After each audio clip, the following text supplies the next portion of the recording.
نحمده ونصلي ونسلم على رسوله الكريم وعلى آله وأصحابه أجمعين أما بعد أعوذ بالله من الشيطان الرجيم بسم الله الرحمن الرحيم ناظرین و سامعین السلام علیکم ورحمۃ اللہ وبرکاتہ۔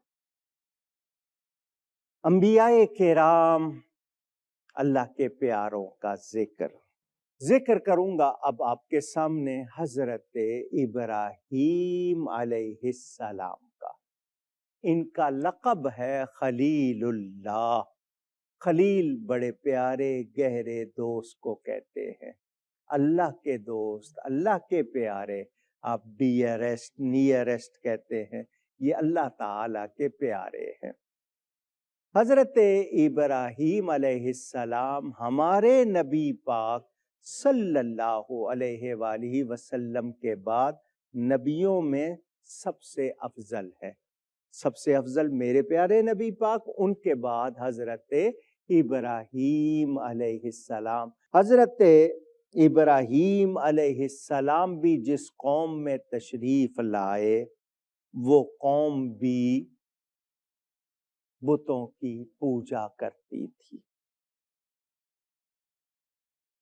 حضرت ابراہیم علیہ السلام نے، کیونکہ پیدائشی نبی ہوتے ہیں، ان کی اس بات کو قبول نہیں کیا۔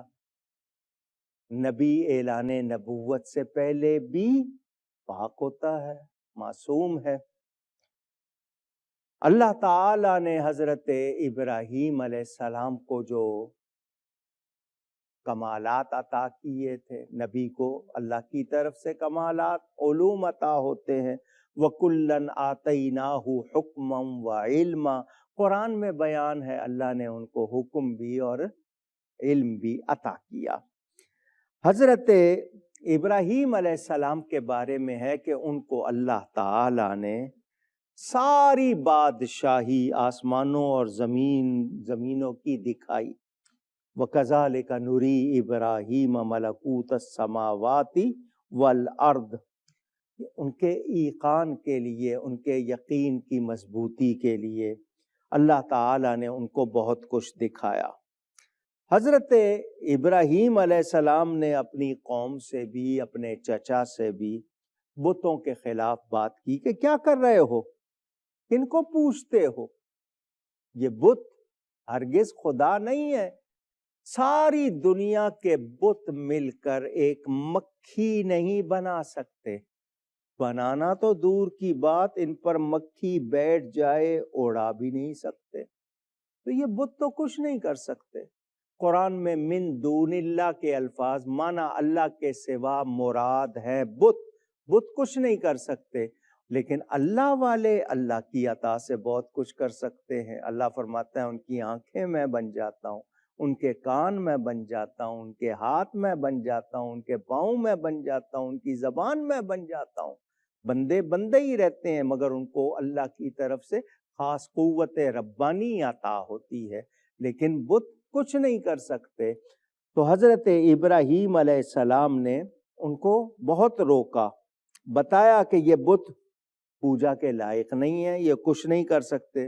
لوگوں نے کہا تم ابھی جوان ہو، تمہیں کیا پتا، ہمارے یہ بت بڑی قوتوں والے ہیں، کوئی ان کی طرف ٹیڑھی نگاہ سے دیکھے یہ اس کی آنکھ پھوڑ دیتے ہیں، کوئی ان کی طرف برائی کا ارادہ کرے اس کے ہاتھ توڑ دیتے ہیں۔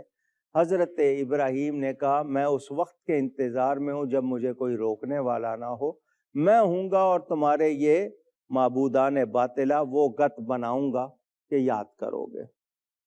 حضرت ابراہیم علیہ السلام کی قوم کی عید ہوتی تھی، اور وہ عید آج کی زبان میں پکنک کہہ لیں۔ کھانے تیار کرتے تھے، بستی سے باہر چلے جاتے تھے، سارا دن وہاں گزارتے تھے، جو ان کی خرافات اور ان کی برائیاں وہ سب کرتے تھے، یعنی حرام کام سارے کرتے تھے۔ جانے لگے تو حضرت ابراہیم کو بھی دعوت دی، آپ نے فرمایا میں نہیں جاؤں گا، انہوں نے حضرت ابراہیم کو چھوڑ دیا اور بستی والے سارے چلے گئے۔ صبح جاتے ہوئے انہوں نے کہا اپنے خداؤں کو سلام کر لیں، وہ سارے چلے گئے. حضرت ابراہیم علیہ السلام نے کلہاڑا، چوپر کہتے ہیں، وہ لیا، بت خانے میں آئے اور جتنے بت تھے سب کو چورا چورا کر دیا، توڑ دیا. لیکن جو بڑا تھا اس کو چھوڑ دیا اور اس کے کندھے پہ کلاڑا رکھ دیا اور واپس تشریف لے آئے. قرآن میں یہ ساری بات موجود. قوم والے عید منا کے آئے تو ان میں سے کچھ نے کہا کہ چلو پہلے خداؤں کو سلام کر لیں. جب وہ بت خانے میں آئے تو حالت یہ تھی کہ بندوں کو خداؤں پر ترس آ رہا تھا. لوگ کہہ رہے تھے کہ میرے خدا کا یہ حال ہو گیا، میرے خدا کا یہ حال ہو گیا. ان کو غصہ آیا، کہنے لگے کون ہو سکتا ہے جس نے یہ کام کیا ہو. میلے سے واپس آئے تھے تو اب وہ خداؤں کا حال دیکھ کر اپنے پریشان. من فعل ھذا بآلہتنا، الہ کہتے ہیں عبادت کے لائق کو، چونکہ وہ ان کی پوجا کرتے تھے کہ ہمارے معبودوں کا جن کی ہم عبادت کرتے ہیں ان کا یہ حال کس نے کر دیا. حالانکہ عقیدہ کیا تھا ان کا کہ کوئی ان کو میلی نگاہ سے دیکھے اس کی نگاہ پھوڑ دیں، کوئی ان کی برائی کا ارادہ کرے ہاتھ توڑ دیں. لیکن یہ کہ حال دیکھ رہے تھے وہ. قالوا سمعنا فتى يذكرهم يقال له ابراہیم، سورہ انبیاء قرآن میں ہے، اس میں یہ آیتیں موجود. انہوں نے کہا باقی تو سارے نیاز مند ہیں، عقیدت مند ہیں، ایک جوان ہے جس کا نام ہے ابراہیم، وہی ان کے بارے میں ایسی باتیں کرتا ہے، یہ کام ضرور اسی کا ہوگا. قالوا فأتوا به على اعین الناس لعلهم یشہدون، لوگوں نے کہا اس کو لاؤ سب کے سامنے تاکہ سارے گواہ ہو جائیں، دیکھ لیں. جب حضرت ابراہیم کو بلایا گیا آپ بڑے مطمئن، کیونکہ اللہ والے، حق والے اللہ کے سوا کسی سے ڈرتے نہیں ہیں، بڑے مطمئن آپ آئے.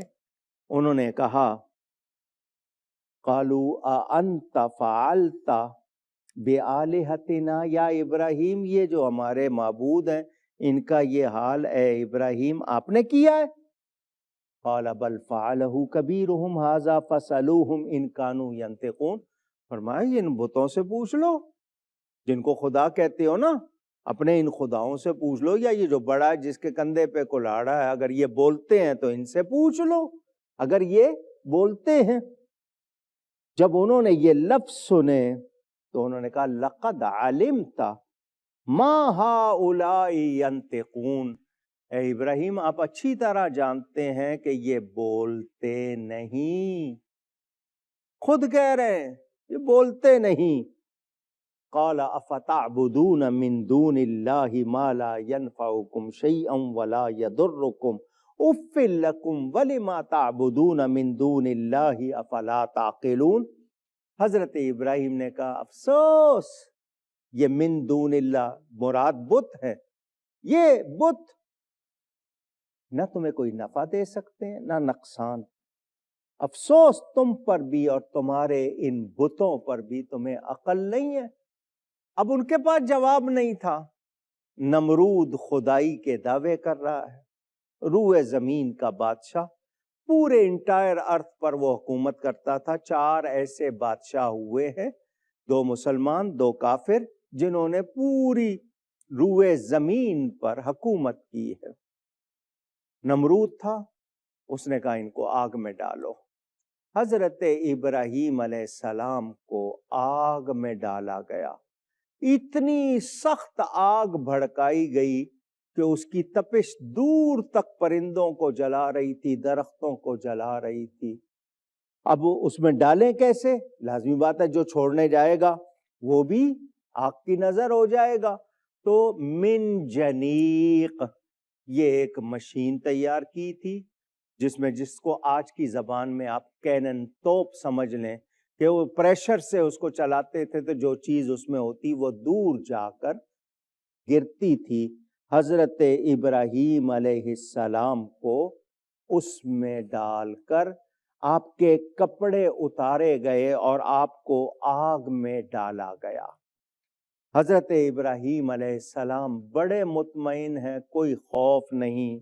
حضرت ابراہیم علیہ السلام کو آگ میں ڈال دیا گیا. اللہ نے آگ کو حکم دیا قلنا یا نار کونی بردم و سلامن علی ابراہیم، اے آگ ابراہیم علیہ السلام پر ٹھنڈی ہو جا۔ کیسی ٹھنڈی؟ سلامتی والی، اتنی ٹھنڈی نہ ہو جا کہ وہ بھی تکلیف کا باعث ہو، سلامتی والی۔ حضرت ابراہیم علیہ السلام سلامت رہے، آگ نے آپ کو نہیں جلایا۔ پیغام کیا ہے؟